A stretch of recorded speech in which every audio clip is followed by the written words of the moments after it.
En marge de sa visite officielle en Israël, le président de l'Assemblée nationale, l'honorable Vital Kamerhe, a visité le kibbutz de Kfar Aza, un des dizaines de villages communautaires dans lesquels beaucoup de fils et filles d'Israël ont été tués lors des événements tragiques du 7 octobre 2023.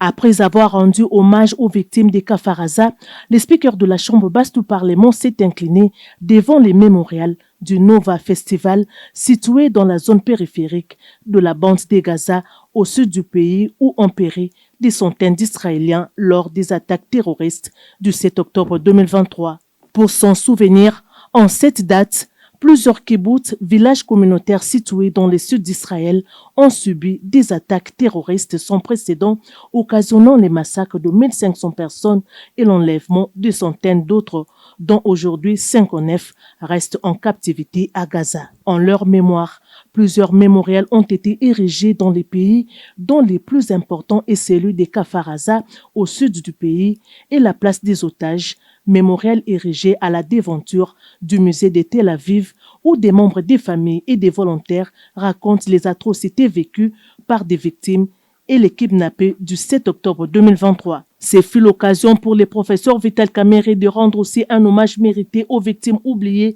de la guerre dans le Nord Kivu et l'Ituri, deux provinces du pays qui subissent régulièrement des attaques terroristes similaires. Comme je l'avais dit, d'ici de ma visite à la CNUSET, nous comprenons mieux ce qui est récent parce que ça fait depuis 30 ans que les populations de l'Est de la République démocratique du Congo, et encore ces derniers temps, et ça s'est intensifié, traversent pratiquement la même situation. Les gens qui ont été tués, les gens qui ont vu leurs cases brûlées, les gens qui ont été emportés par des terroristes dans les forêts environnantes, des familles entières décimées, des enfants qui sont restés orphelins, des femmes qui sont restées veuves. Donc on ne peut pas ne pas venir ici pour compatir et partager la douleur de toutes ces familles pour lesquelles les membres sont morts et pour d'autres, les membres sont encore retenus comme otages. C'est la même situation à l'est de la République. Et nous voulons que le monde entier puisse savoir que le drame de la République depuis 30 ans,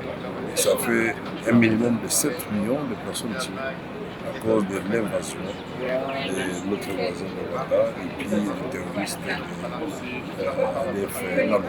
de Un autre moment fort, c'est la visite du musée de l'Holocauste de Yad Vashem où est exposée l'histoire de la tragédie juive depuis la déportation jusqu'à la fin de l'Holocauste.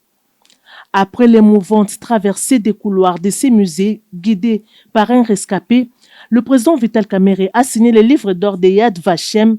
avant de rallumer la flamme située dans la crypte du souvenir de l'Holocauste et de s'incliner devant les mémorials de la Shoah. Pour clore sa visite dans la ville sainte de Jérusalem, le professeur Vital Kamerhe, un bon croyant chrétien, a fait un pèlerinage de prière pour la paix en République démocratique du Congo, dans des lieux historiques du christianisme. Et cette pièce ici,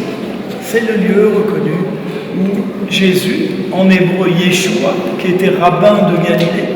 venant de Capharnaüm, est venu faire la fête de Pessah, la Pâque, à Jérusalem. Et c'est dans cette pièce qu'il a pris le dernier repas.